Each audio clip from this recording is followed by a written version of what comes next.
Monday, presented by eBay, as West Virginia plays host to Texas. These two teams meeting earlier this season, and West Virginia squeaked by 2 in Austin. We'll find out what happens in Morgantown tonight. As usual in the Big 12, it is Kansas's title to win or lose. They've got a 3-game lead in the loss column, but Baylor, West Virginia, Iowa State have all proven to be worthy adversaries. Hi again, everyone. Bob Wischusen here with Fran Fraschilla. Holly Rowe, of course, will join us in just a moment.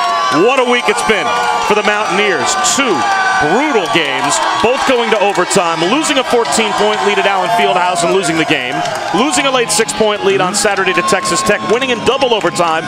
Do efforts like that wear a team out? What do we see tonight? I look at the bright side. How many teams in the country could be up 14 at Allen Fieldhouse? These lessons will help them going forward down the stretch and into postseason play, Bob. They've played some very tough opponents in this conference, and it does wear on you. Well, Holly Rose, speaking of a short bench, West Virginia, they played plenty of players, but one short tonight potentially. Well, after that double overtime game, there are going to be even more minutes put on these starters tonight after Issa Ahmad experienced some back problems late in that game. He did not return, and he's been in treatment all day today, but he just couldn't make it happen. Back spasms in his back. I spoke with the athletic trainer. He said that it's just something they're trying to work for. He is 6'8", guys, and so this is a big drop-off with Daxter Miles Jr. starting in his place at just 6'3" against that big front line of Texas. Keep your eyes on that. Issa Ahmad averages just under 12 points and a little over 4 rebounds per game. But it's the collective effort, isn't it, Fran? They play 11 players, obviously 10, maybe 11 tonight. We'll see if maybe Amachi Bender comes off the bench and gives you some minutes if you're Bob Huggins that Ahmad would normally give you. But this Press Virginia effort requires maximum bodies. I'm not worried. They got some freshman potential stars that we're going to see tonight, like Kanate and West. I don't think Bob Huggins is worried either.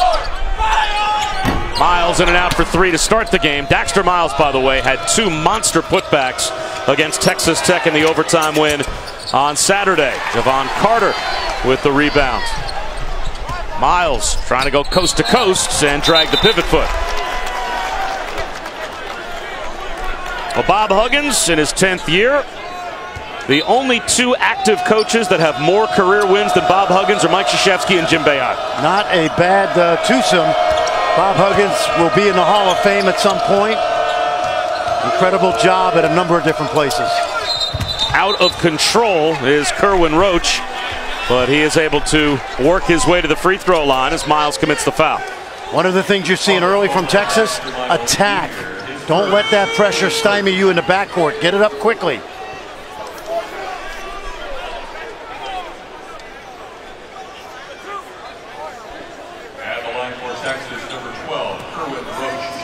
So Kerwin Roach, part of the Big 12 all-newcomer team as a freshman, along with Eric Davis last season. And Shaka Smart saying earlier today that the learning curve for these young players, not just the freshmen, but even the sophomores, like a Roach and a Davis, say, for example, he thought that they thought it would probably be a little easier for them this season, but now it's about how you respond. Having a tough season going into their junior years next year, what have they learned? Yeah, it's going to be a big offseason for Texas. They have young talent, more on the way, but nobody expected this kind of season on the 40 acres. Tariq Phillip leans in. That is swatted by Shaq Clare. And that's a guy that's had a good senior year. The transfer from Maryland, been a good leader for this young team.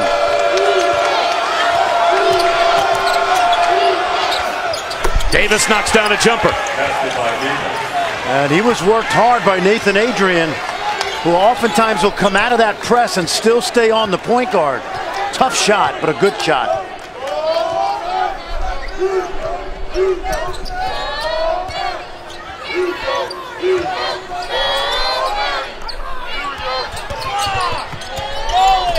Tariq Phillip lost it. Jarrett Allen found it. Here comes Roach. Out of control, but fouled again. So he'll go back to the line. Oh, one thing you like early from the Longhorns, they are on the attack. Talked to the coaching staff today, Bob. They said, hey, best way to handle West Virginia's pressure and press is try to score on it. And so far, they've done a good job of pushing the pace. Yeah, turnabout's fair play, right? West Virginia already with a couple of turnovers. They only average 12.5 turnovers per game. Third best in the Big 12. As opposed to Texas, second to last in terms of turnovers per game. You know, just getting back to Davis and Roach, I remember talking to an assistant coach, former assistant coach in this league, and he said, the seniors, the guys that have come through this league, you don't go from your freshman year to starring as a senior. It's a process. I think a lot of these guys think it happens easily, like they're going to be the next Buddy Hield or Monte Morris. It's a process. These young sophomores have to learn that. Nathan Adrian needs some help with the shot clock down to 8. Tariq Phillip creates some space. That's in and out. And Jared Allen, another rebound. West Virginia, 2.5 minutes in, unable to get on the board. Here comes Roach, pushing tempo again. Yep. Good speed. Andrew Jones gives it up. Jack Clare able to lay it home.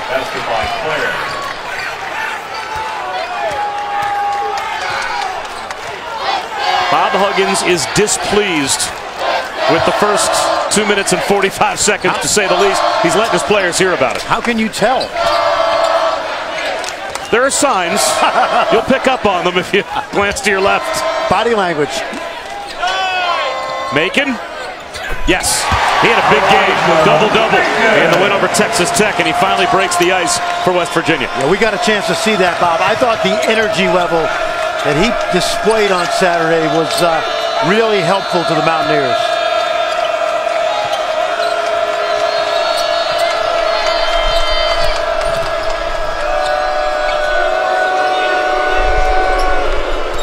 Allen's pass challenged by Tariq Phillip. Shot clock at 5. Andrew Jones needs some help. Gives it up. Allen, does he realize the shot clock's winding down? Air ball, that's a shot clock violation, but it falls in the hands of Carter anyway. Javon Carter, blocked, taken away by Roach, flips it to Eric Davis. Davis, coast to coast, what a start for the Longhorns. I'm waiting for Bob Huggins to call the first time out, but he's going to let his team try to work it out. I love the intensity of Texas early, and what hustle on the defensive end.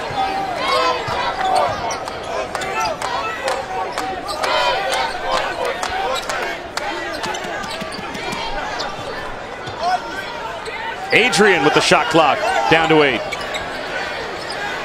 Tariq Phillip thought about a 3. Gives it up to Adrian. He's going to have to force one up. Over Allen. That comes up short.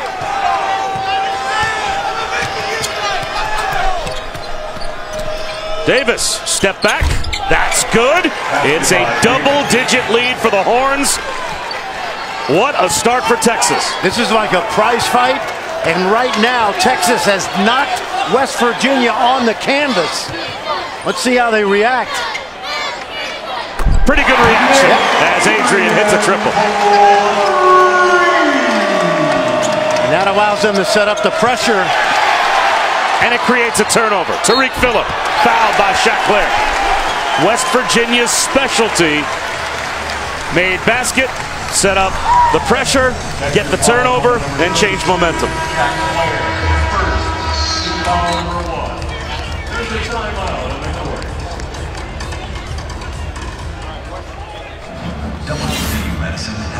Well, take a look now. This is what we mean by the great hustle. Take a look at Kerwin Roach staying in bounds. And early in this game, Bob, the thing you like is Texas is on the attack. And you know what it reminds me of? When you take on a bully in your neighborhood, and I say that respectfully to West Virginia, they want to deliver the blow. Texas has gotten the first shot tonight. They got the first punch in. And the speed of those guards has to help as well. Congratulations from the West Virginia Lottery. All right, Sean, thanks very much. West Virginia just got a bucket off of a turnover, a 3 from Nathan Adrian. That's the good for West Virginia. The bad, they were blitzed by Texas through the first 5 minutes. 12-5, Texas has the early lead. It was a double-digit lead a moment ago. Of course, when we get to this point in the Big 12, Normally, it is Kansas's to win or lose. That is the case again this year. But Baylor, West Virginia, Iowa State have all proven to be worthy adversaries. Hi again, everyone. Big Monday. Bob Wischusen and Fran Fraschilla. And Holly Rowe will join us in just a moment. Fran, this is a West Virginia team that has gone through a gauntlet this past week. Overtime at Allen Fieldhouse. Big Monday last week. They blow a 14-point lead, lose the game, come home, blow a late lead, and need double overtime on Saturday to beat Texas Tech. Early in this game, are you sensing any hangover from two really long emotional games they played this past week? Yes, you are. And the thing that it shows me is you look at the bottom of this league, and specifically Oklahoma and Texas, and we know they have really good young talent. Texas showing it early, and now we've got to see how West Virginia responds. So much, Bob, at the end of February into early March. As Chris Beard and Bob Knight would say, the mental is to the physical as 4 is to 1. It's more mental right now than it is physical. Texas, give them credit, they've gotten the first punch in. Now, Holly, how about this hot start for the Horns? Well, you know, Texas has been so down this year, not the year that they expected, but the players had a players-only meeting at their hotel today, and they decided to dedicate the rest of this season to their seniors. They know they've only got possibly 5 games left in a Texas uniform. They're not pleased with the way they've played so far this season, but they can play better those 5 games, and I think we're seeing a residual of that today with this hot start against West Virginia. Jacques Clair sits down, replaced by James Banks. So Jarrett Allen and James Banks, the two 6'10", 6'11" big men, and both freshmen on the floor for UT. When you think about it, Bob, there are only about 12 teams in the country younger than this Texas team. And this is going to be Shaka Smart's first losing season. But a nucleus, a good recruiting class coming in, a terrific transfer who's already sitting out in Dylan Ositowski. I expect Texas to be back quickly. Foul call. Jacob Young pushed off. Jacob Young, a freshman from Houston. Of course, his older brother Joseph, the 2015 Pac-12 Player of the Year at Oregon. Dad wasn't a bad player either. Michael Young of Phi Slamma Jamma fame. Has his number retired by Houston.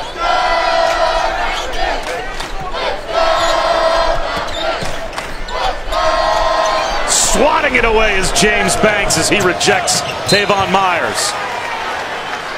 Boy, what really impressed me there was the block shot, and then big Jarrett Allen got out quickly in transition. Two young big men. And Jarrett Allen, of all the players that are in this game tonight, he's really the one with the decision to make. We'll talk about that a little bit later on. The number 15 overall recruit on our ESPN 100, and the number 1 overall center, 31, in the middle of your screen there for Texas. McDonald's All-American. Will he head to the NBA? Or will he come back for his sophomore year in Austin? Right now projected by our own Chad Ford on his big board to be right in the middle of the first round. Little high in my opinion, but a lot of scouts here tonight, and he's playing his best basketball in the Big 12. Kendall Yancey missed everything. Out of control, losing the dribble, Javon Carter somehow able to recover to Phillip. Brandon Watkins taken away by Banks. Just snuffed the shot out. Banks is very raw, but long and athletic. An offensive foul called, looks like on Kerwin Roach. Watch young James Banks. Watkins is going to go up to shoot it. Banks leaves late. Straight up. That was easy. But Holly, how about the injury situation tonight for West Virginia? That's right. They're down 1 starter tonight who had started every single game. Issa Ahmad, their 6'8" sophomore, will not play in this game due to back spasms that started out late in their game Saturday against Texas Tech. They did start Daxter Miles, a 6'3" junior, early in this game, but they felt the size of Texas was hurting them on the front line, so they have gone to Brandon Watkins. Fran, you said he's a little raw, but at 6'9", they need a little bit more size against this Longhorn front line. And Watkins has been a good player, as has Lamont West, the young man who just shot that ball. How did things change tonight for the Mountaineers without Ahmad? Well, he's mercurial, you know. 27 against Kansas, and sometimes the coaching staff wants more out of him. They think he disappears. Young from the corner. Offensive rebound and the putback. Jared Allen. How about that? One of the things you like about this kid is he's got a really good ticker. And I talked to him today. He said the biggest thing I've learned this season in college is how much harder I had to play than when I was in high school. Perfect example right there. Tavon Myers. The putback won't go. And it looks like Brandon Watkins draws the foul. Again, it's on Jacob Young, his second. I want you to watch this, Bob. Look at that long reach and then the easy finish. And we documented this early in the year. Watch him go to the glass and sneak inside of Adrian. Remember, we charted offensive rebounds attempted. The more you sneak in and get to the glass, make the effort, the more they're just going to fall in your lap, even by accident sometimes.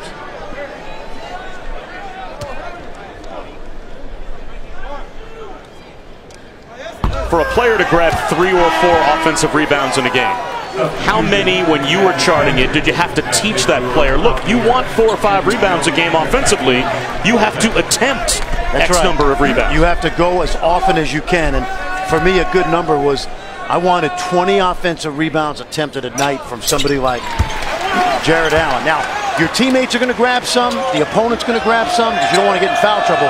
But the more effort you make, the more you're going to come up with. That's just common sense. Made free throw helps set up the press, and Allen uses his height to keep it away from the guards, Myers and Carter. Well, that might have been over and back. It might have been over and back. It's a turnoff nonetheless. Can't leave the front court in the air and land in the back court.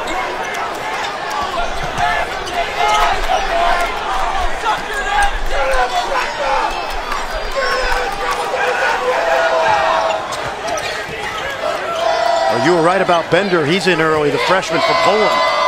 Already the rotation changes without Issa Ahmad. Run it down is Lamont West. If you're a West Virginia fan, Beetle Bolden, Lamont West, and Sags Kanate have made really good contributions as freshmen this year.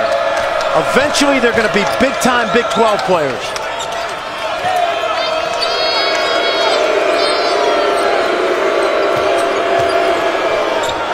To Jones. Andrew Jones hits a triple. And that young man has improved over the course of the season. Has he ever? He has been in double figures 12 of the last 14 games. Basically, since Tevin Mack was suspended for a violation of team rules by Shaka Smart, Andrew Jones has been a 14-point a game guy.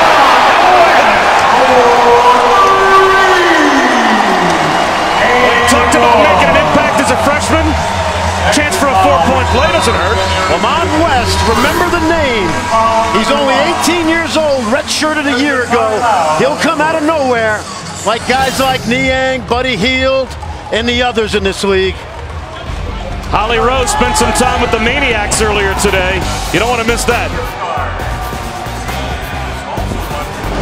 ESPN's exclusive presentation of college basketball is presented by eBay. Find new, unique, and everything in between on eBay.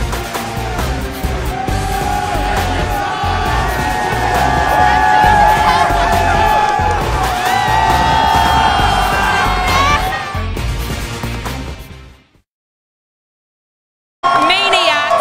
This is one of the more organized student sections in college basketball. They're actually sold out for this season. So many people applied. So I spent a little time with the guys today at the office to find out just how you become a maniac.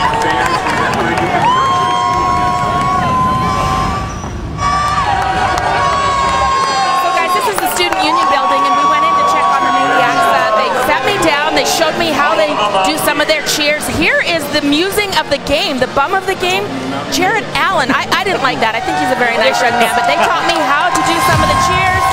I am an honorary Mountaineer tonight, but the funniest thing they talked about, they think Jared Allen is transported here from the 70s and that he reminds them of Jackie Moon. Yes, that is Will Ferrell from the great movie Semi-Pro. I like the one, Bob Ross, the late Bob Ross, of course, the painter, who we all would enjoy the soothing sounds of.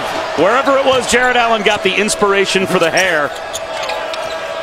I just don't think Mr. and Mrs. Allen appreciate their son being called the bum of the game. How about Lamont West with the block?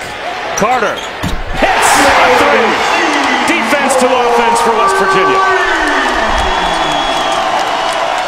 And West Virginia with 3 freshmen out there right now.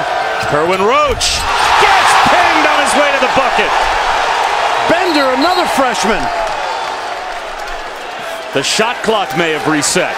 It looks like Darren George, the official on the far side, noticed that as Kerwin Roach's shot was blocked, the shot clock reset, but blocked shots, the story these last 2 trips for West Virginia. How about Magic Bender? Magic Bender, and a clock ball did not hit the rim, so it'll stay. But what a block by the freshman from Poland. Went to prep school in Virginia. Bob, you and I have said it. We talk about the upperclassmen. You know, Carter and Phillip and those guys. This is a good freshman class. Well, both teams, I think, have examples. Machi Bender might be a good one. We obviously have seen Lamont West, where your freshman year in college basketball can still be a developmental year. You don't have to average 18 and 10 as a freshman. Exactly. Well, most leagues, in this league particular, not a lot of one-and-done guys. You just love watching over the course of time guys grow up.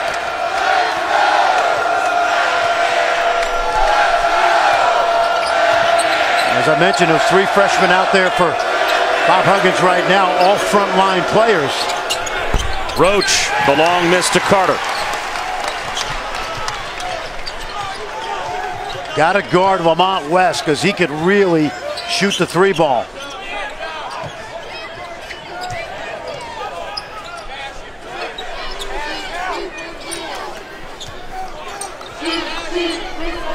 Carter shakes and bakes, comes up way short. Long rebound, ends up with Tavon Myers. Yeah, Myers, a senior who saved their bacon in Austin with a career high. Carter leans in and draws the foul. You know, that's one of those drives. I'd love to see that again because, you know, it's hard to tell whether the defender's standing straight up and playing vertical. Just have to make sure Carter's okay. Does he move? Because he's allowed his space. He's got to jump straight up. Gosh darn it, I think he's standing still. Chaclair called for his second. He's in the restricted area. Well, there Comes you go. over as there you go. the secondary defender inside exactly that right. restricted area. It's exactly an right, automatic Bob. call. If he jumps, Bob, he's good. You're exactly right.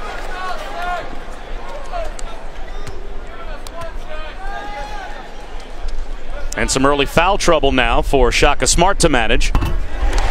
As Chaclair has to head to the bench with his second foul. So here comes James Banks. And Mo Isom comes in for the first time as well for Texas. And Isom is a player that seems to be more and more interesting as this year moves forward for Shaka Smart as well. Well, he grew up in Austin, went to high school there, was not recruited by Texas. He's a graduate student, played at Little Rock, didn't make a ton of starts there, was hurt early in the year, and has played the last 10 or so games. Good shooter, gave him a good lift on Saturday against K-State. Roach gets some help from Andrew Jones to break the press. Here's Isom. Hit the backboard.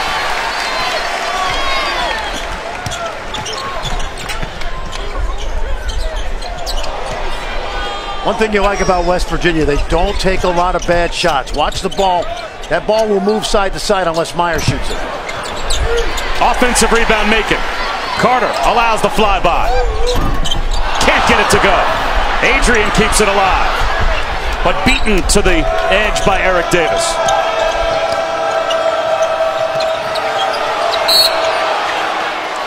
Foul called in the lane away from the ball, and that's going to go against Elijah Macon. And tomorrow night, another Super Tuesday doubleheader. We start the SEC at 7 Eastern. South Carolina takes on number 13 Florida. The Gators have won 8 in a row. And then Indiana, Iowa. Cap Super Tuesday in the Big Ten. It's on ESPN, as well as streaming live on the ESPN app, and watch ESPN. And you want to watch that Florida-South Carolina game. Florida lost in Columbia by 4. Bob, they went 0 for 17 from 3 in that game. Unlikely for that to happen tomorrow night. Texas with their 5th turnover. Shaka Smart, the former Florida Gator assistant coach to Billy Donovan, not liking that call. Technical foul called on Shaka Smart.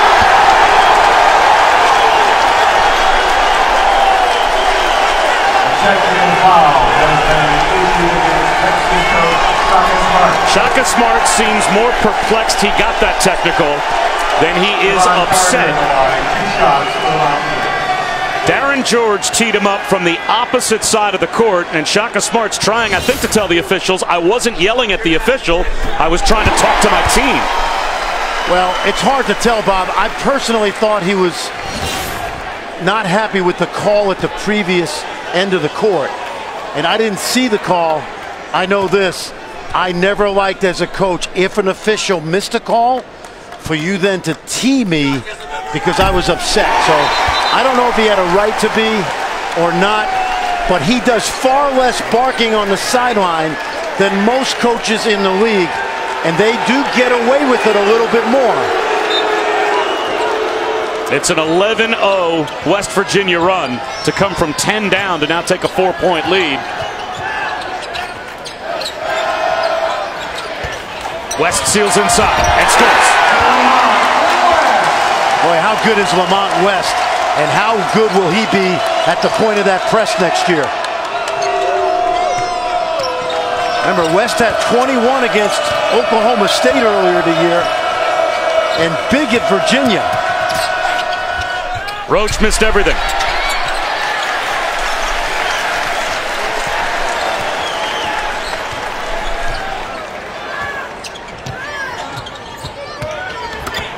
Carter, tough shot with the finish, and he was looking for a 3-point play.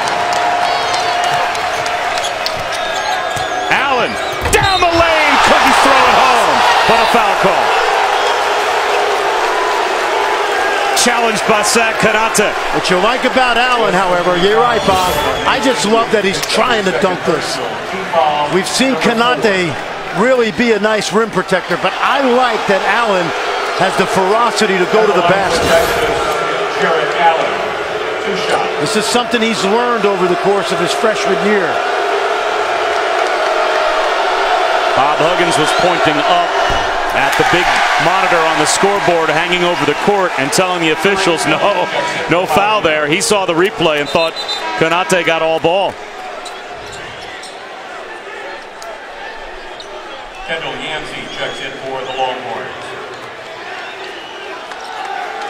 Nathan Adrian sits down. Kendall Yancey comes in for Texas as he replaces Mo Isom.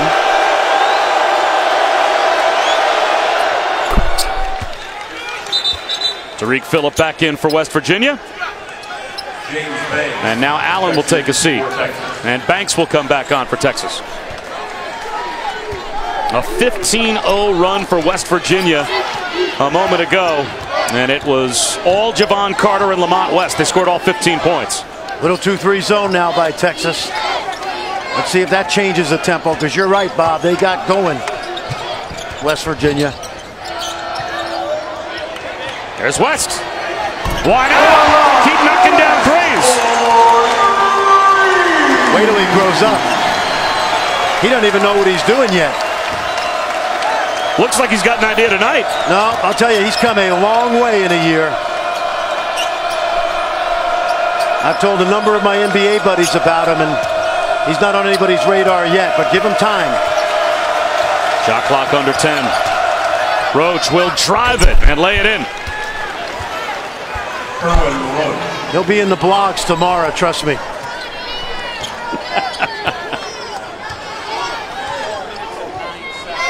You might be too. No, it's fun. You watch these guys all year, and it's not all the guys that are always highly ranked that have become the pro prospects. West again. 15 in the first half for Lamont West. And it's not an aberration. Davis can't answer.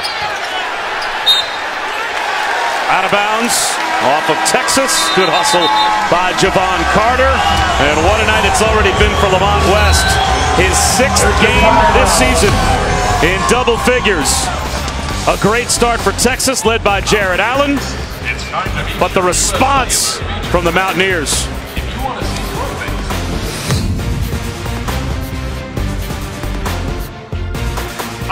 Powered by Microsoft Cloud. And Fran, our metric at ESPN, the BPI, I think reflects what most of the country thinks about the Big 12, and that is it is a very deep league. Obviously, West Virginia and Kansas, the class of the league. Now, you could disagree with number 3 and number 10. That basically flip-flops where West Virginia and KU are in the top 25 poll. Having said that, though, the overall theme being depth, 8 of the 10 teams in the league ranked in the top 50 in our BPI. And I can't wait to talk to Joey Brackets in the second half of this game. He'll give us some more insight, but what we've seen all year is the bottom of the league, there's no easy game. You go to 5, 6, 7, 8, and I think anybody can beat anybody at least 1 through 8, Bob, and we've seen that this year.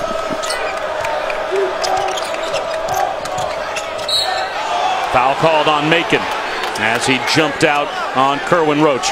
West Virginia foul call number 45. Joe Lenardi will join us coming up in the second half to take a look at how things at this time of year, which are really his time of year as we move towards Selection Sunday, he thinks will shape up in terms of how many teams and what seeds will go to Big 12 groups. And remember, this is a rebuilding year in the Big 12. Wait till next year. I've been saying it for 2 years now. Timeout called by Texas, as again struggling with the press of West Virginia. We'll come back in 30 seconds to Morgantown. Bob Wischusen, Fran Fraschilla, Holly Rowe back in Morgantown on Big Monday as West Virginia trailed by 10 in the early moments of this game, but led by Lamont West. They have come from 10 down with a 21-3 lead over the last 5 minutes or so. Lamont West grew up in Cincinnati. His senior year in high school, Bob, he played for Sharman White at Miller Grove in Atlanta, one of the great programs. And when he came here last year, he was 17 years old, and he was a long way from being a college player. Wait till he starts growing up. Tough shot. Eric Davis comes up short. Run out for Daxter Miles. That's why with all these seniors at West Virginia, the 3 or 4 that play, we said at the very beginning of the game, don't worry, there's more ammunition on the way.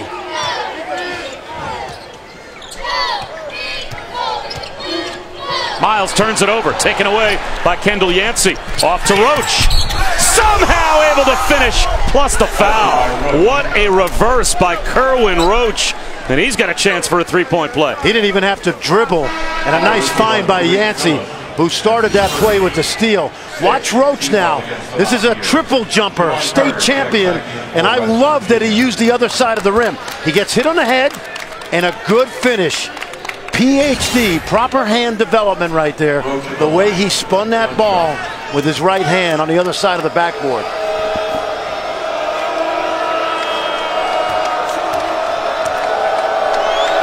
I don't know much about track, but 50 feet, 6 inches and a quarter in a triple jump sounds, that's half court. Look at that. That's half of a basketball court. Roach has a team-high 9 right now for Texas as I continue to learn from the mayor of the Big 12. Tariq Phillip looking for some room. Tavon Myers one-on-one with Roach, and Roach picks his pocket.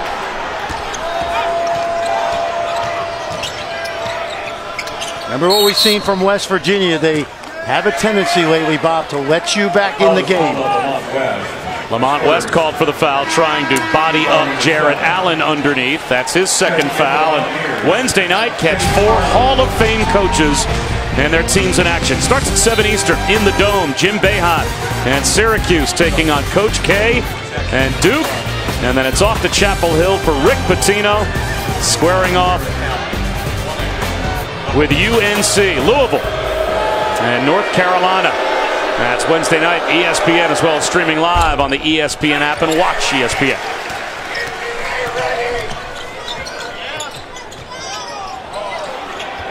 West off the mark that time. Rebound pulled down by James Banks as Chase Harler is in the game for the first time for West Virginia. And a good challenge at the rim. Here comes Javon Carter. Yeah, Harler, a freshman, terrific high school player a year ago in Wheeling. Tariq Phillip blocked. Allen came over, challenged the shot, and the rebound pulled down by Banks. It's a feisty Longhorn group, isn't it? Andrew Jones. Here comes Carter. Goes right at Davis. Finger roll is good.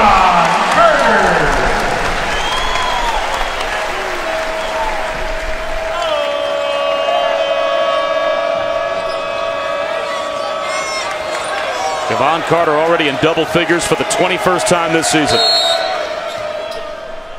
Another clock issue. Joe DeRosa looked up, saw the clock frozen, realized that it needs to be adjusted. Holly? Well, think about what an interesting night this is for Andrew Jones of Texas. His sister, Alexis Jones, is the leading scorer for the Baylor women, who are playing against his Texas Longhorns in Austin right now. That game is on ESPN2 if anybody wants to flip over and check out the ladies.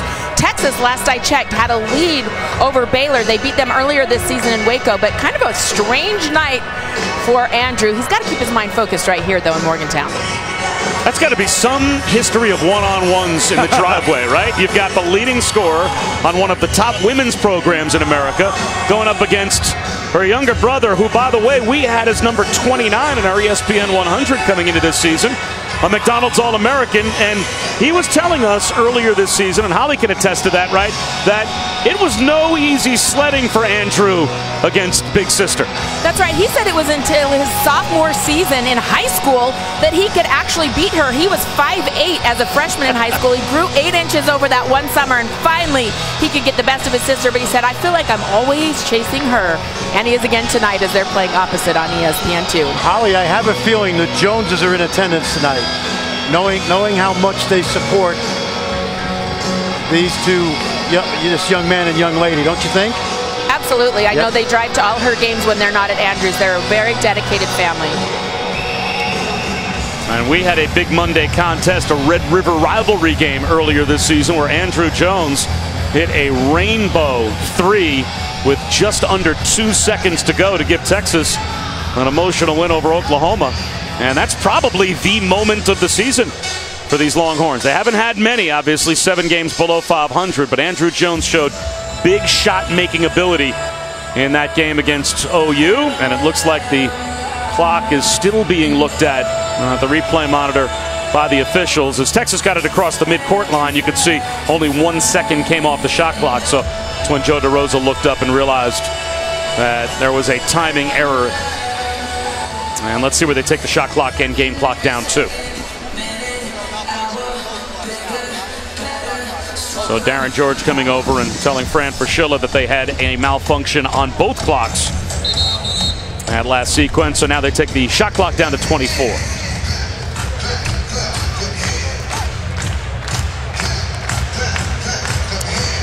Hopefully that they can get the clock malfunctions straightened out now for the rest of the night, so we have no more unnecessary stoppages, because when these two teams have been able to go without clock malfunctions to worry about, the pace has been terrific. It has.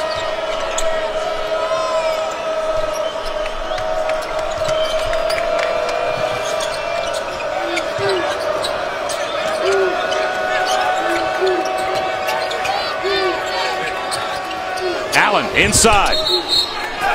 Score the basket. Goaltending is called as Kanate and Machi Bender were both up trying to challenge the shot of Jared Allen. West Virginia's done a good job of taking away Allen tonight, but this is a good post feed. Really nicely done, Bob, because he set up well and the pass led him to the basket.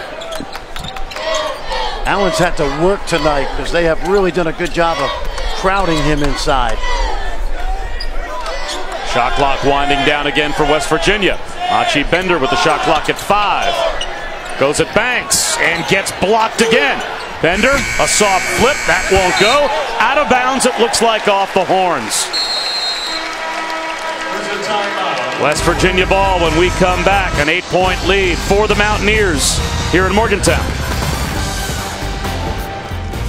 All right, Joe Lenardi, thanks very much. Bob Wischusen alongside Fran Fraschilla. Holly Rowe with us here as well. And I am interested to not only hear what Joe Lenardi has to say about Big 12 bracketology at halftime, but also we have a chance to send some questions his way during the second half when he joins us during our broadcast as well. Right now, 7 teams projected from this league by Joe to end up in the NCAA tournament field. And I would have to say that's reflective of how much respect this league, Fran, has gotten for its depth around the country this year. Yeah, and I don't think Iowa State's under the radar because they're playing really well.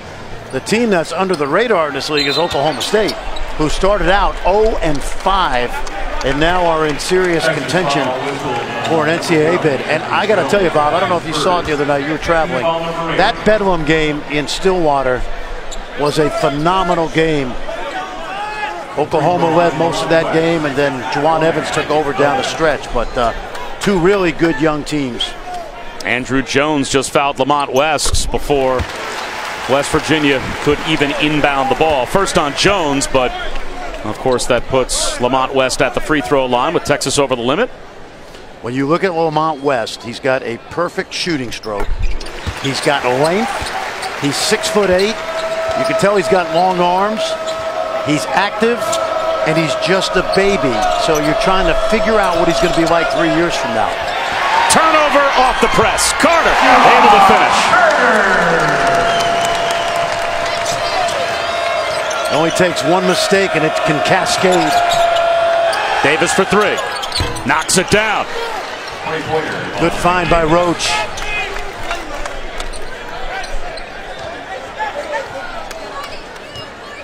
Little zone by Texas. Looks that way. Let's see. Nope, they're man. Nice Bender, cut. Backdoor cut, and the extra pass to Canate. Terrific job by Tariq Phillip. Great screen and a great read of the screen on the back cut. Defender played high, cutter went low. And a foul by Carter on the press. So that will be free throws at the other end for Texas. How about the ball movement, though, by the Mountaineers? Yeah, great cut. The ball finds the open man. Watch the cut over the top. And good little touch pass there by Carter to Canate. Shooting the bonus for Texas, Kerwin Roach.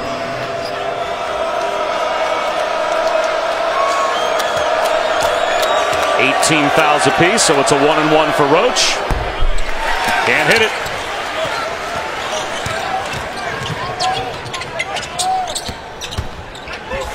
Carter sets up Bender. Air ball. Canate. Might have been an air ball. Turns into a nice pass. How many times does that happen, right? Defense expects it, hits the rim. Canate, what a body he's got. Body by Jake.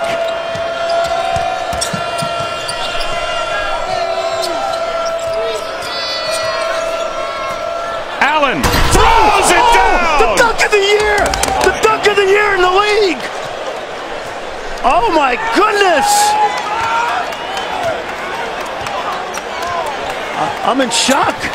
The backboard to our left is still wobbling a little bit from that dunk by Jared Allen. Oh my goodness! A facial. Canate. Line drive, jumper rattles home. Okay. You gonna dunk on me? I'm gonna drop the J in your mug. Oh, I hope he got a manicure with that facial. Kerwin Roach being harassed by Phillip. Let's get a dead ball. I want to see the highlight. Jones for 3. Back tap right to Carter.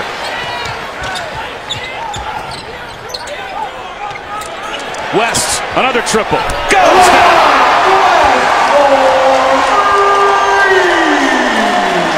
5 threes in the first half for Lamont West.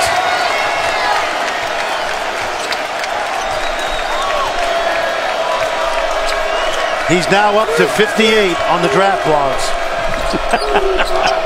It's like the Dow Jones, you're keeping track? Yes. Another steal, this time Canate rips off the entrance pass intended for Jared Allen.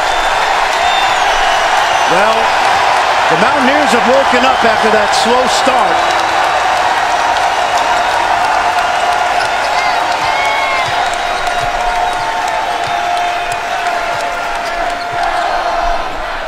Carter from the corner, way short.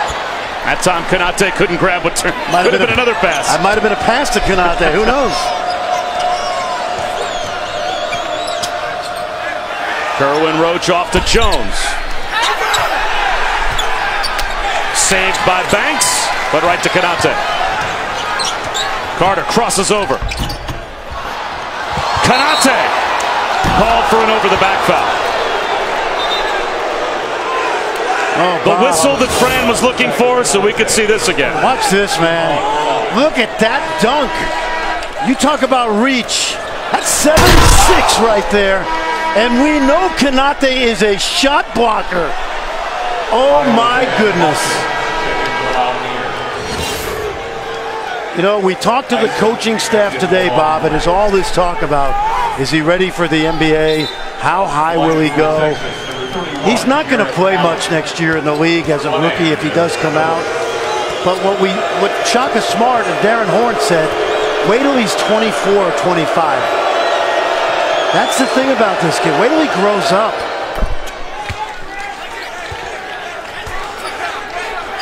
You think Jackie Moon could do that? You think Jackie Moon could dunk like that? I actually like Jared Allen's hair even more than Jackie Moon's. I do too.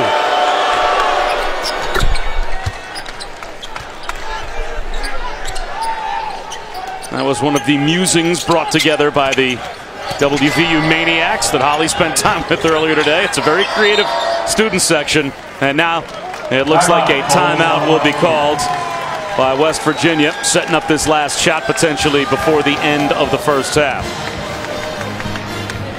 Well, Jared Allen in Big 12 play. 16 points, 9.9 rebounds per game, 1.7 blocks per game. This is obviously a Texas team that has struggled this season. Obviously, they're young. Shaka Smart is in the midst of a rebuilding project. But he, at the very least, has to be thinking, if Jared Allen comes back next year and this whole team grows up and gets a year older and he gets his incoming recruiting class to add to this group as well, how good could Texas be next year with Allen? Well, the big thing is not Allen as much as getting a point guard, and Matt Coleman is coming in, a young man from Oak Hill Academy. They have some other quality recruits and a good transfer sitting out. This young man's going to have a difficult decision. We'll talk about it in the second half. I think something's wrong with Bob Huggins. He is down on his knees, and now they're going to have the medical staff come out and take a look at Bob Huggins.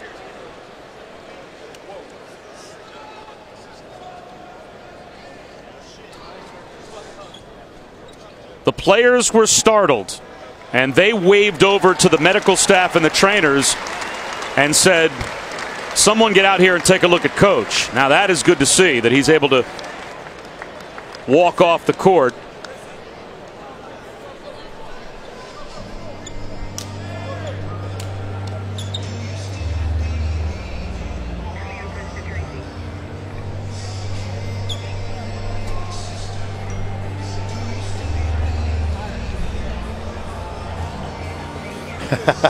If I read lips, I think he said to Javon Carter, it's your fault.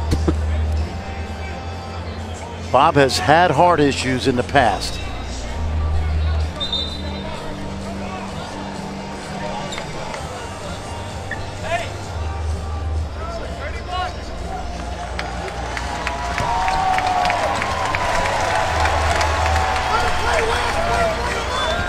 And Shaka Smart's actually looking down the bench along with Keith Kimball, one of the officials, and they were both asking Bob Huggins if he's okay. And so maybe just a little lightheaded, able to shake it off. And now we're down to the last 20 seconds of the first half.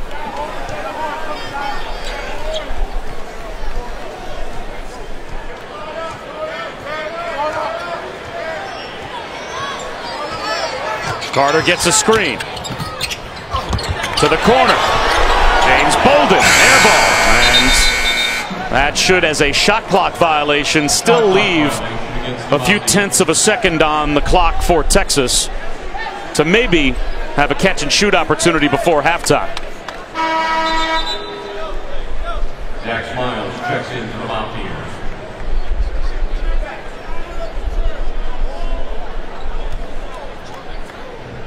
Well, if they leave it at 2/10, then all they can do is tap the basketball. And that will end the first half off the fingertips of Allen and out of bounds. So early on, Texas had a 10-point lead. West Virginia completely flips the script. And they lead by 14 at halftime.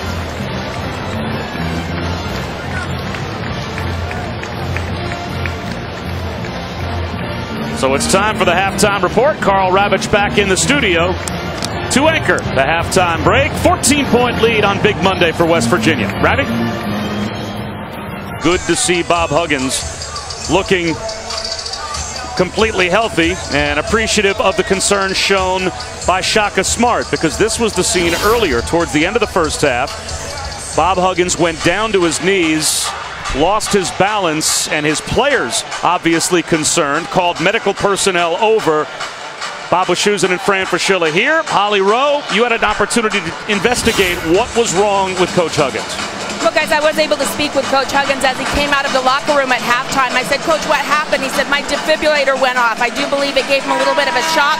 He kept clutching his hand to his heart there. But I have seen a man come out of the stand who I believe to be his personal doctor. They've been consulting with Coach, as well as the athletic director and some other personnel. Coach says, I'm fine.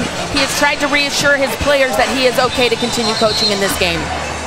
Well, if I were his players, I would play really hard. Don't turn the ball over. Make every free throw so that Coach doesn't get agitated anymore tonight. But we know that's not going to happen, Bob. There you see Billy Hahn, his longtime assistant. Texas basketball to start the second half.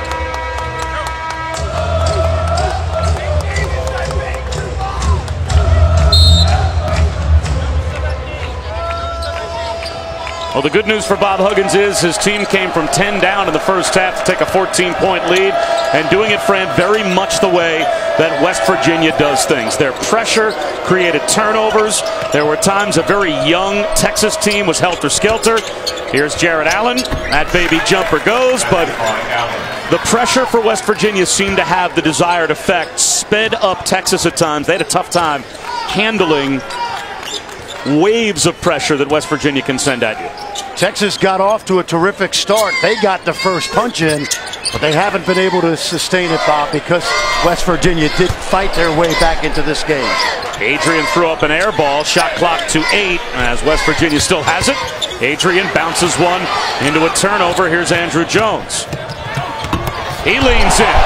Carter got a hand on it, and Tariq Phillip was able to reject it. Remember, three-guard offense tonight because Issa Ahmad sitting down. Adrian left alone, hits a three. What a career this guy's had, Bob. He's only the second player in 60 years from Morgantown High to get a scholarship to West Virginia. Eric Davis turned it over as we take a look at our first half stats. Brought to you by Tic Tac. Again, Texas had the 10-point lead, but look at the run for West Virginia to end the half. Terrific, and they responded really nicely. I think the biggest thing that's impressed me is how efficient they've been on offense. They don't take bad shots. Baxter Miles comes up short. Here's a run out for Jones. And a foul was called, an intentional foul at that. So it will be free throws and the ball for the Longhorns as Jones will go to the line. Baxter Miles grabbed the jersey from behind. An easy call made by Darren George. Got to be smart enough to let that play go. His second, he's on number 1. Like for Texas, Jones, 2 shots. This could be a turnaround for Texas and for West Virginia fans. If you haven't followed their week, especially, the Mountaineer faithful right now believes no lead is safe because they watched them squander away a 14-point lead with 2:44 to go on Big Monday last week and lose in overtime. And what a heartbreaking loss it was for the Mountaineers at Allen Fieldhouse to Kansas. And then they had a 6-point lead late in the second half to Texas Tech. Lost that lead as well. Eventually prevailed in double overtime. But they have not finished games lately.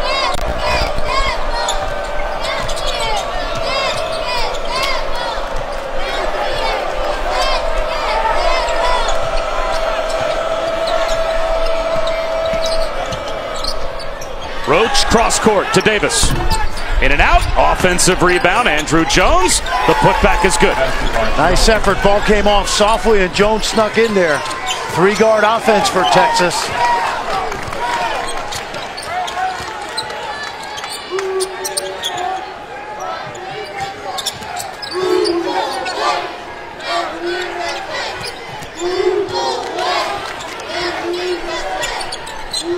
Carter cuts to the bucket and is fouled on the floor.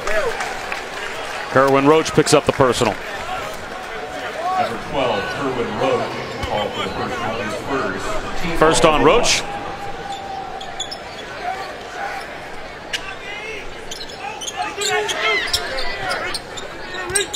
Carter fades away. Yes. Javon Carter.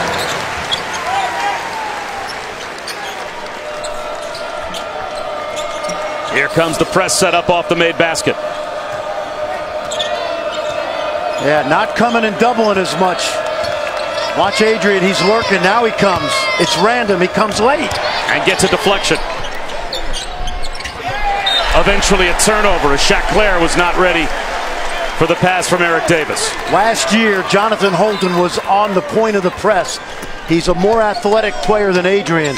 But you saw a great example in that last press of why Adrian is so cerebral. He waited till the last moment to trap, and he caused that turnover.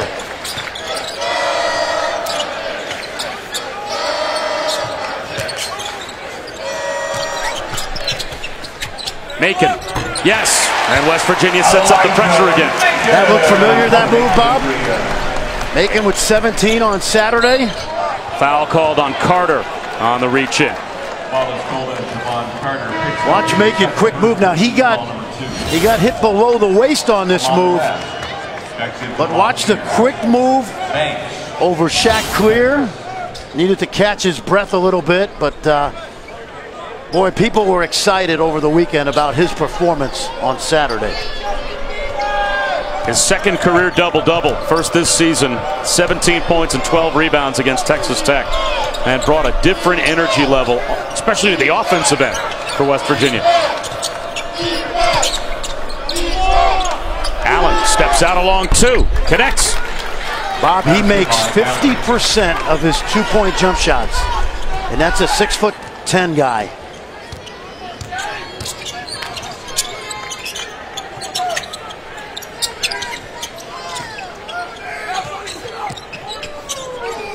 Myers, nice crossover. Macon, nice touch.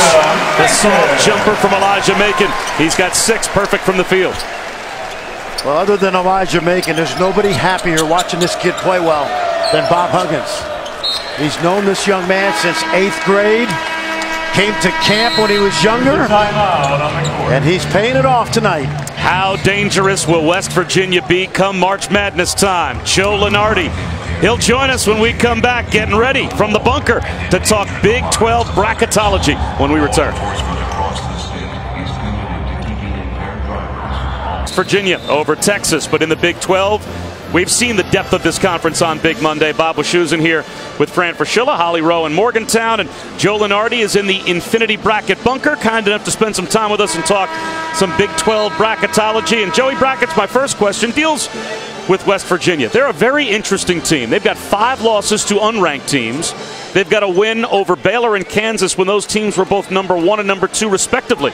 So how does the committee, how would you look at that? What matters more, those losses to unranked teams or wins over teams that are at the top of the poll?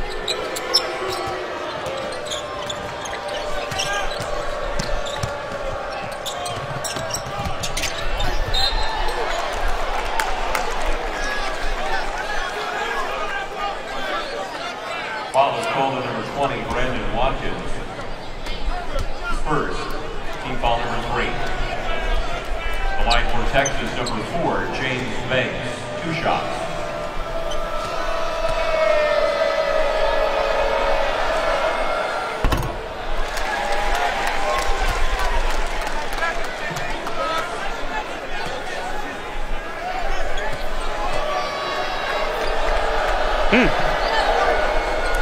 Hey Joe, let's work reverse psychology. What would Kansas have to do to not be a #1 seed?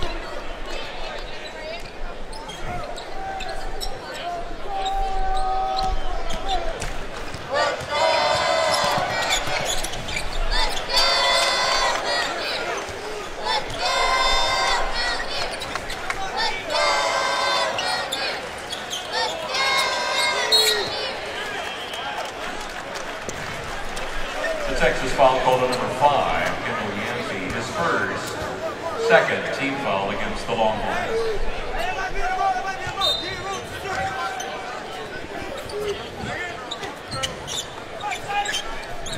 And how likely would it be that Kansas will end up in the Midwest, where they potentially could play at the Sprint Center in the Sweet 16 and Elite 8?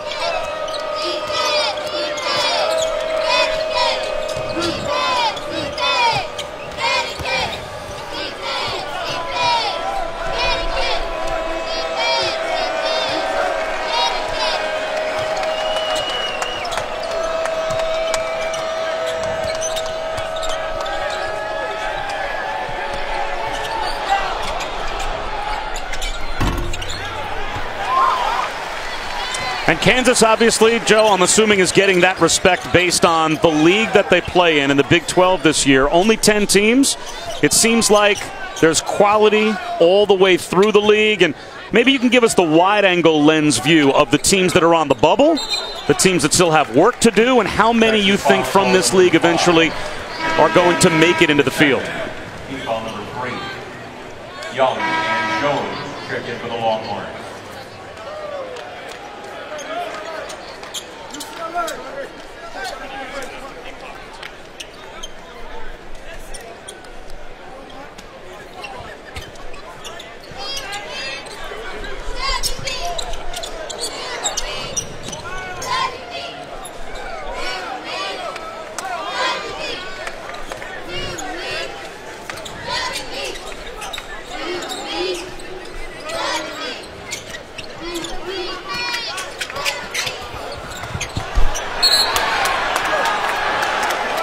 And Bob, Joey, Bob and I were talking about this today. Oklahoma State started out 0-5 in conference play, and they're one of the hottest teams in the country. We know that the committee doesn't look at the last few weeks of the season anymore, but assess their chances for us.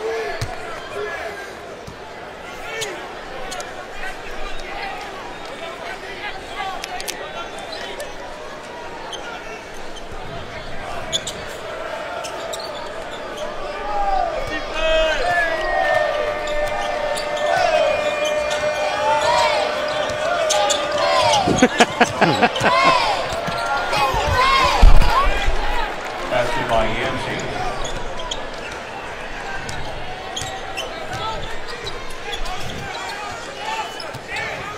Joe Lenardi with us from the bracket bunker. Bob Shoes and Fran Fraschilla, Holly Rowe here in Morgantown. And Joe, one last question from me. Emblematic, I think, of a weird kind of year, right? That this is a little bit of a softer bubble. Not as many mid-major teams that may get those at-large bids, because you have either on the bubble or in the field Kansas State, TCU, Texas Tech as examples from the Big 12. They're all below 500 in league play right now. How often do you think we may see that in this field? Below 500 conference records making it into the field.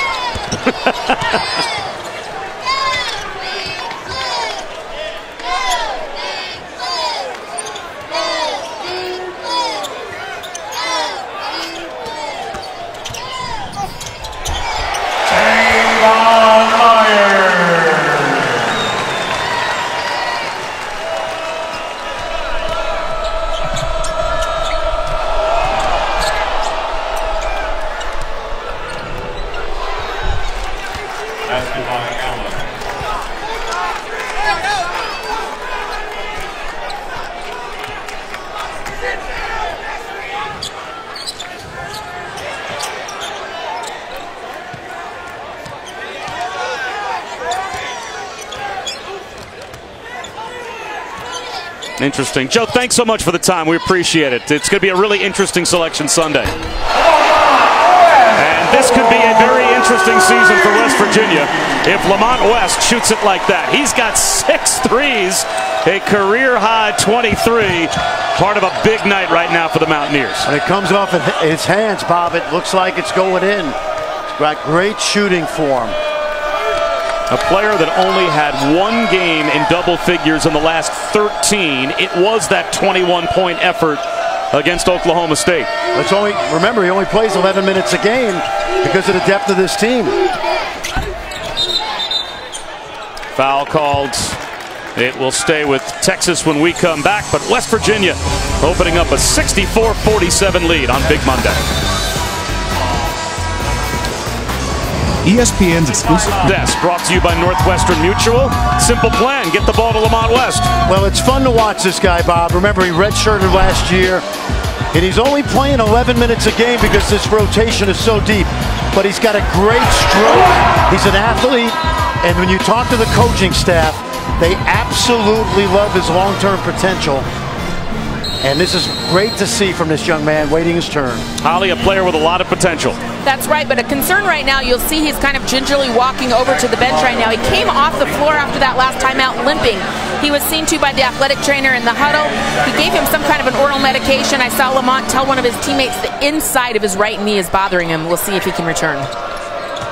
Well, it must be comforting for Bob Huggins to lose Issa Ahmad to back spasms, and you have got a very talented freshman in Lamont West to go to, see if he can get back in the game, as a foul is called on Kanate. Issa Ahmad not playing tonight because of back spasms, but the depth that this West Virginia team has shown up front all year long. I could see Issa Ahmad playing power forward next year with West at the small forward, but it really doesn't matter because of the way they play so many players in and out of the lineup. Jared Allen turns it over. Texas foul. This is number 31, Jared Allen. He's immediately called for the foul. His second.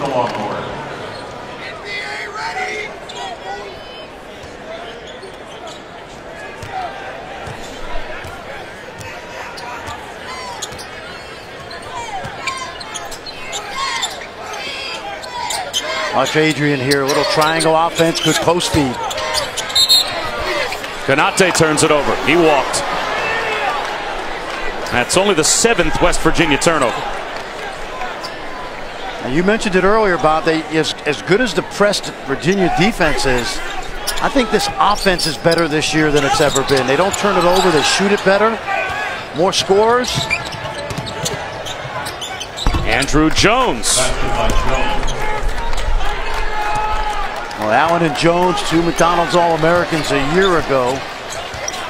I'm almost sure Jones will come back. Not a lot of market for him just yet. Allen, another story.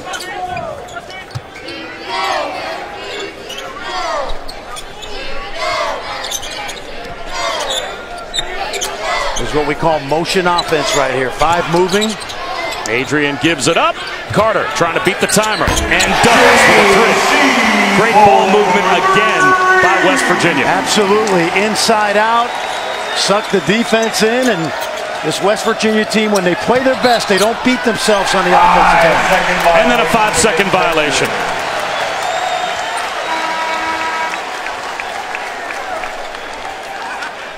Checking in for the Mountaineers, Magic Bender. You know, I don't want to say they don't miss Issa Ahmad tonight, but when you have the amount of players who play the minutes that this team plays with, you see Brandon Watkins to Ahmad's right. He started some games. It's almost like rotating defensive linemen in football when you got 8 or 9 of them. And yet none of them with the heralded credentials coming out of high school that even Texas has. And Texas has McDonald's All-Americans. They've got top 30 players on their team. Jared Allen was the #1 recruit at center in America. Bob Huggins doesn't have players with resumes that even approach that. And yet year after year, he finds a way to mold this team into this kind of fine-tuned machine that presses and traps and gets turnovers, and they just keep on winning. Yeah, you know, they do a great job of locating guys that fit not only the system, but guys that can be coached hard by Bob Huggins, because he will coach you hard.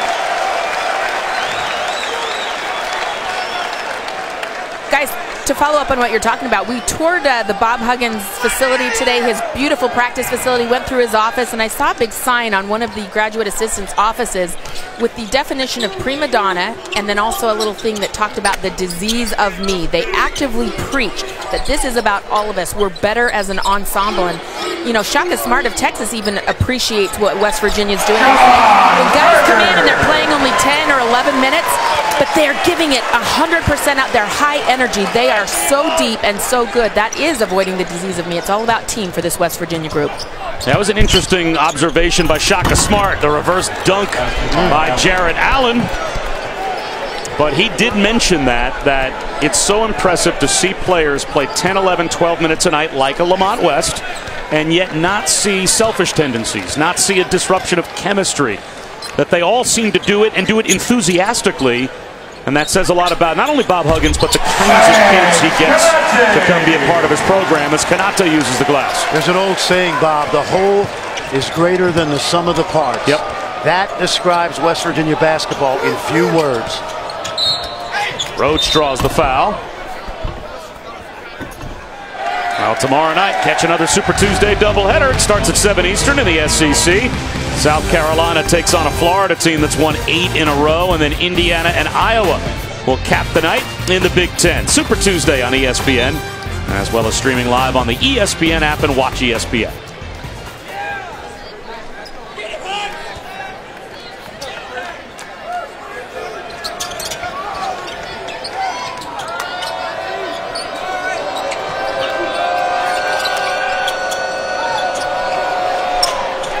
Jones turns the corner. From the corner, Eric Davis. Yes. That time West Virginia, good defense, but they overhelped, left Davis open. Davis, Roach, Jones, they've got to have big off seasons.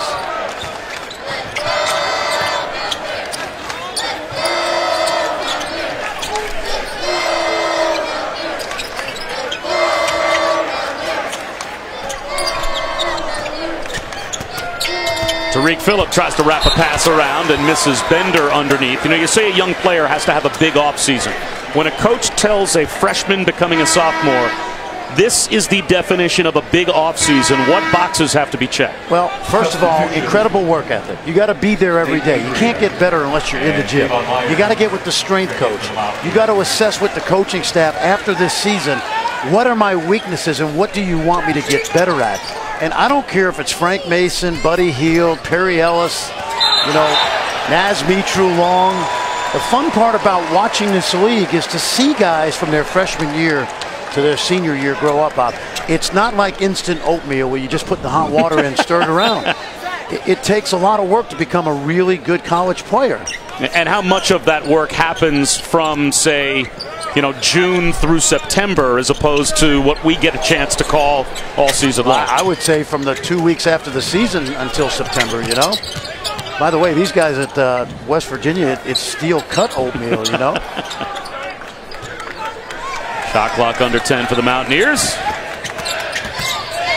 Carter picks up his dribble. Now he needs some help. Tavon Myers lost it. That'll be a shot clock violation. Question, of course, for Texas, will they have Jared Allen next year? We were all 19, 20 years old once. Oh, to be 20 again. What advice would you give yourself, much less Jared Allen? We'll let you know when we come back. Speculation about Jared Allen is he going to come out, be a one-and-done guy, head to the league? If he does, here are the things teams love. They love the 7'6" wingspan, the athleticism for a big man, that soft shooting touch. And then, Bob, when you talk about this kid, he's not going to help an NBA team next year, but his long-term potential. How will he be when he's 23, 24 years old and moving forward? You agree with this prognostication from Chad Ford? Basically, right in the middle of this grouping of other freshmen that he has going from 11th through 16th with Allen on that board. The 2 or 3 or 4 NBA scouts I trust the most have him between about 17 and 23. Now that's about $4+ million over the 3-year deal. And it's a tough decision, because if it were my son, I'd probably tell him to go to the NBA because of the money involved. His long-term ability to get better and have a more enjoyable college experience, help Texas back and win next year, then you come back to school. He's an interesting kid because he's very bright. He's got a lot of different interests, but next year he's not going to help an NBA team very much. It'll shock me if he doesn't play a lot of D-League basketball. Holly? Well, I actually talked to Jared Allen at practice today about his plans, and he said, you know, it's never been on the top of my mind. I've heard other people talk about being a one-and-done kind of guy, but that's not how I approached college when I decided to attend college. Shaka Smart said, he said at the beginning of the year, what is your goal for this season? And Jarrett said, I want to be the best freshman I can be. I want to enjoy my college experience. And I said, what are your parents saying to you? And he said, they're telling me not even to think about it. Keep focused on this season and enjoy college. So we'll see what happens when he has a little more time to think about it in the offseason. That's the right attitude to have. Oh, it's a great attitude. And he's a great young man. You know, we've been around this kid on the high school circuit, and what you see on a nightly basis, Bob, as he checks back in, is glimpses of long-term greatness. Now, trust me when I tell you, in the NBA next year, if he's on a roster, he is going to get beat up and mauled by more physical players. And then the team is going to say, we're not playing you much, so we're going to send you to the D-League for 5 or 6 or 7 games. But when he's 25 years old and he's 260 pounds and he's got that length and athleticism, I think he's going to be a very good player in time. Well, you know, one guy he is planning to reach out to at the end of the season, Fran, he hasn't talked to him yet, but Miles Turner from Texas had a very similar experience, so he plans on getting Miles' feedback on how his experience has gone leaving early. Sad Kanate was called for that third foul that set up the free throws for Texas. And here's a good comparison to see similar players, similar numbers, and where they went in the draft. Two really good players. Holly, what did Kevin Durant tell Rick Barnes that rookie year in the NBA? Well, you know, I'll never forget it. We were at Texas one day, and Rick Barnes said, I just got off the phone with Kevin Durant. He's playing in Seattle, and he was near tears. He can't believe that these guys in the league don't want to win, and he's so frustrated at how lack of competitive they are and how they didn't care after losses. So I know Kevin Durant had a rough learning curve his rookie season about the other guys in the league. He does some things that amaze you, Jared Allen. Remember the game at Kansas early in the year when he dominated KU 22-19. How about that dunk we saw in the first half? That athleticism alone. Well, now he's out trying to stay with Adrian as Texas is trying to work their way back in the game, down by 13 with 6 minutes to go. Adrian goes right at Allen, spins a little too strong, and the rebound pulled down by Eric Davis. Hey, if Texas gets a couple stops and scores, they can be back in it.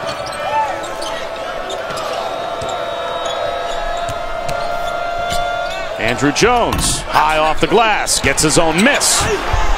Good pump fake. Obviously, Jared Allen has a decision to make, and not every decision that we make when we're 19, 20 years old is a good one. So we figured, let's go back.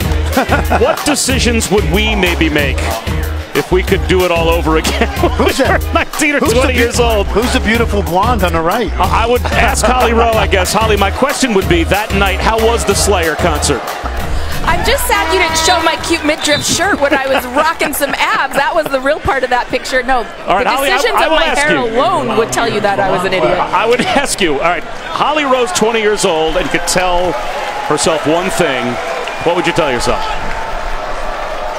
Wow, don't get that permanent. I got one. I would say from my standpoint, based on the picture you just saw of me, it would be to not allow the fact that your milk money was taken to bother you as much as it did back then. How about a young Fran Fraschilla? Life is about passion and perseverance.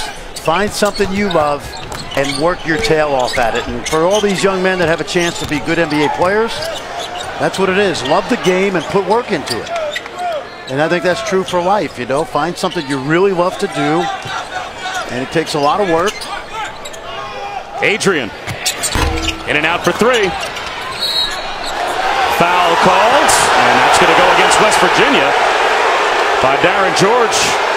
making the call, but it looked like two Texas players ran into one another as Jared Allen went down. I'll have to take another look and see. We'll take a look. There they go. That's not a foul on West Virginia. They missed it. That's a foul on James Banks on Jared Allen. Maybe they're playing billiards tonight. They called Elijah Macon for the foul.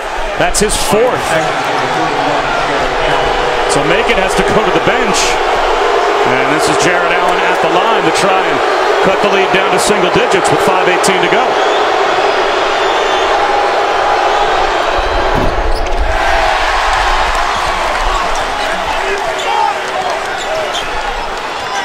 Those two free throws, if he had made both, would have got it under double figures.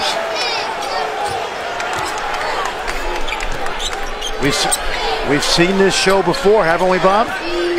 You can sense there's a little tension in this crowd here in Morgantown because they feel like they've seen comebacks before as Javon Carter hits a big shot. Eric Davis right at Watkins with the left hand. Nice move by Davis. He's done a good job tonight. We talked about how young this team is, one of the 12 or 13 in the country. They got a kid sitting out from Tulane, Dylan Ozakowski, who we've watched practice, is 6'9" and a monster, and would have really helped this team this year. Bob Huggins wants further explanation about the fourth foul called against Elijah Macon as West Virginia holding on to the lead. ESPN's exclusive presentation of college basketball is presented by eBay. Find new, unique, and everything in between on eBay. No, it ain't enough. Just when they thought they seen it all, change it up. Create my own rules, make my own luck. Ain't going down, we going up. Ain't going down, we going up. Ain't going down, we going up.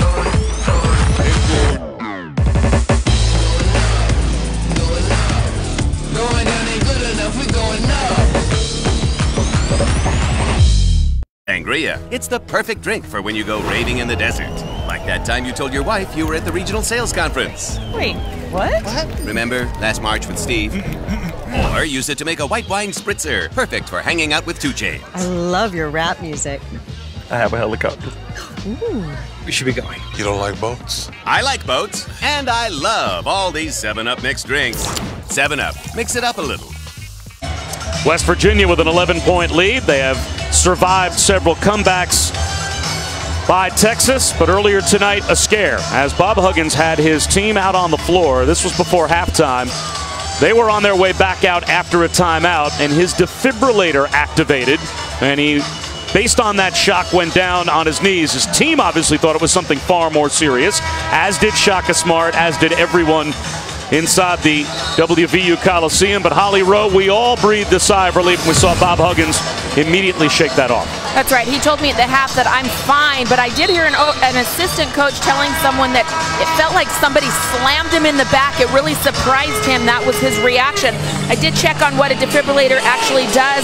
You can implant them in your chest, and it will help shock your heart back into a normal rhythm if you have a heart arrhythmia. So that appears to have been what happened with Coach. You know, Bob Huggins and John Calipari have been friends for 35 years and kind of friendly rivals. When Bob Huggins had his heart attack at the Pittsburgh International Airport back in 2002, they put him in the ambulance, and as he's in the ambulance, one of the paramedics said, "Coach, don't worry about it. I'm Coach Calipari's cousin. I'm not going to let you die until he beats you." Okay? Bob Huggins remembers it a different way. He said, "Once I found out it was Cal's cousin, I thought I had no shot to survive." And that's how those two guys kind of play with each other. But he did suffer the heart attack back in 2002.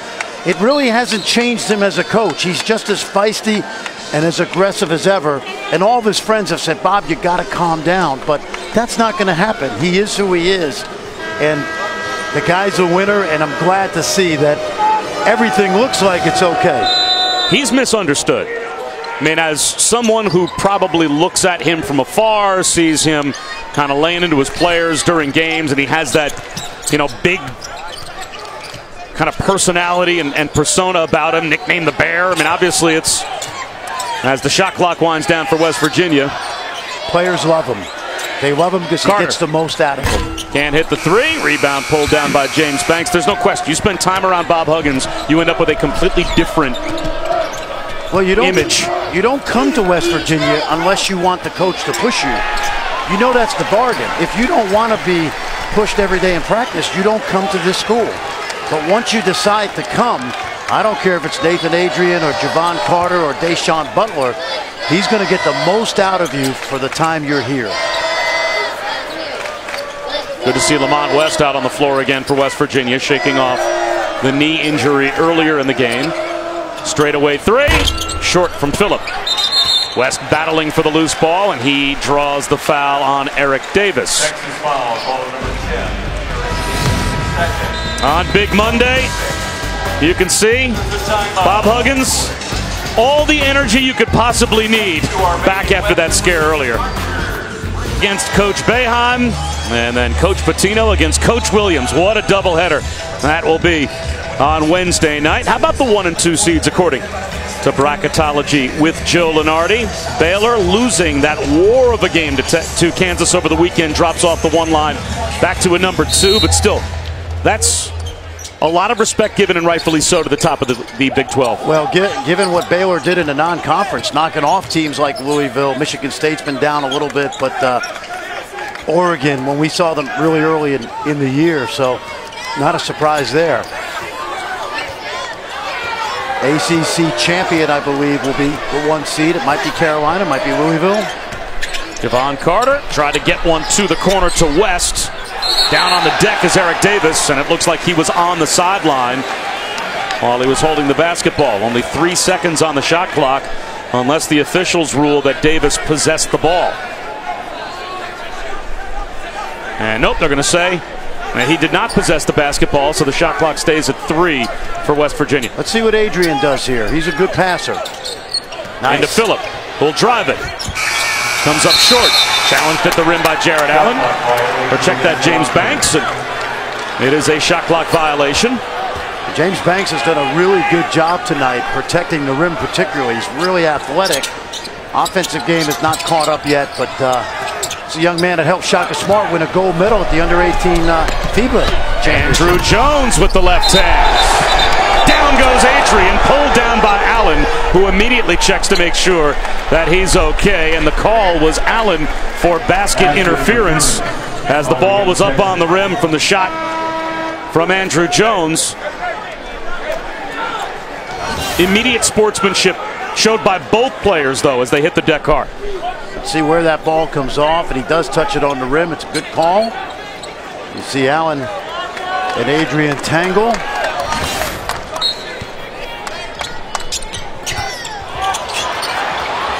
Texas creates the turnover.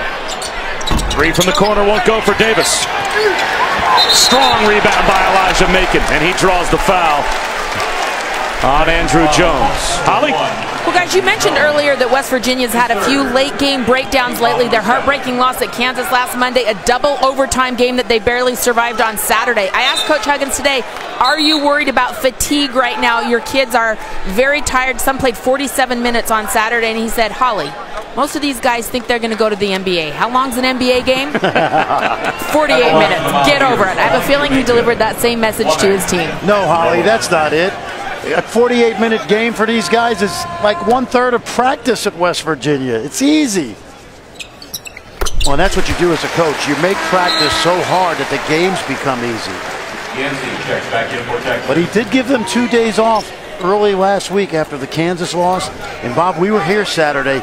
They looked like they had really good energy in that second overtime.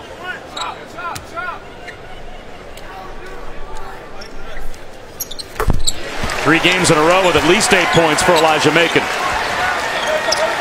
How about Texas Tech and Iowa State going into overtime out in Lubbock? We saw how good that Texas Tech team was here on Saturday.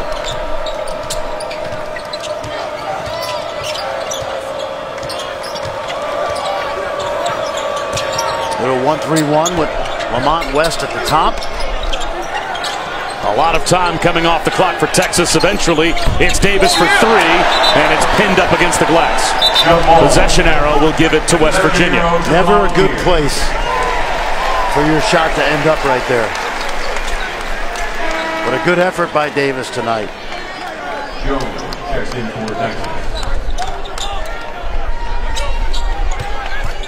Tell you how good a coach Bob Huggins is. They just played 1-3-1 defense, right? Lamont West at the top. He had never played 1-3-1 until he came to West Virginia. And that team that he inherited from John Beeline, they taught it to him. Elijah Macon finishes. And that might be the exclamation point for West Virginia. There you see they stay in that zone. Something for their future opponents to look at a little bit.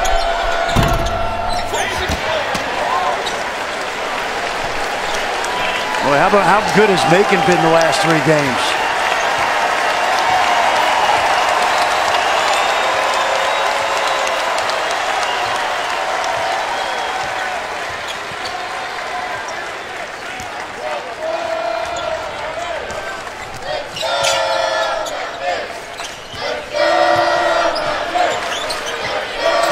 Tariq Phillip turns it over.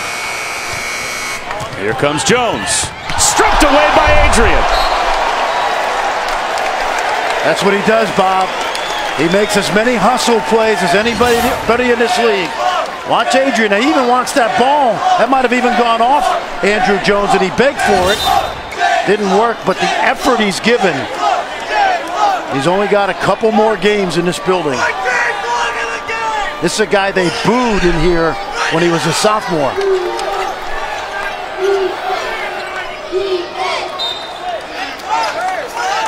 Holly? Well, Fran, they did boo him going to class after that poor sophomore season. What people didn't know is he had a cyst in his wrist that he didn't tell anybody about, that he was injured. He had surgery, corrected that issue, and now he's the most popular player in Morgantown. In fact, there's a hashtag, Mayor Adrian. He played just up the street at Morgantown High School, where his sister Lydia is still playing, a 3-time state champion. He literally is the mayor of Morgantown. I didn't want to break it to you, Fran, and break your heart. I got more pepperoni rolls than he does. I think Fran thinks there's going to be a coup d'etat. The lob from Roach. He goes and gets his own miss. I think he was looking for Jared Allen on the alley-oop. Allen never left the deck.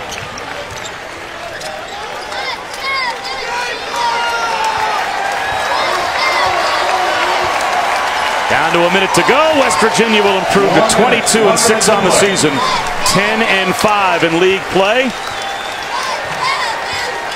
They had 13 wins in the Big 12 last year, 11 wins in the Big 12 in 2014-2015. Adrian comes up short from the corner, and this will be the 3rd straight year double-digit wins in Big 12 play. And our player of the game brought to you by Phillips 66. When they were down 10 in the first half, when they were executing their comeback, 6 threes made by Lamont West. What a night for the redshirt freshman. Well, this is a guy that only plays 11 minutes a game. He's had some big outbursts this year, but he's patient. He's waiting his turn, and the proof's in the pudding. Adrian read the alley-oop that time.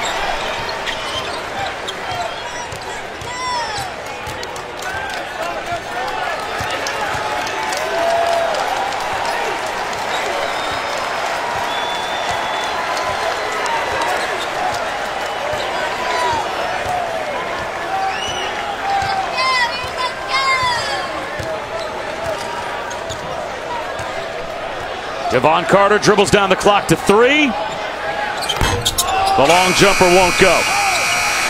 6 seconds to go in the game, and there's Adrian hitting an offensive rebound and appropriately dribbles out the final seconds after another hustle play. And it's a 15-point win for West Virginia. Coming up on SportsCenter, you will hear Holly Rowe speak with Bob Huggins. That's coming up next. For Holly and Fran Fraschilla, I'm Bob Wischusen. Thanks so much for joining us. 15-point win for West Virginia. We'll be back with more from Morgantown, but right now, let's go to SportsCenter.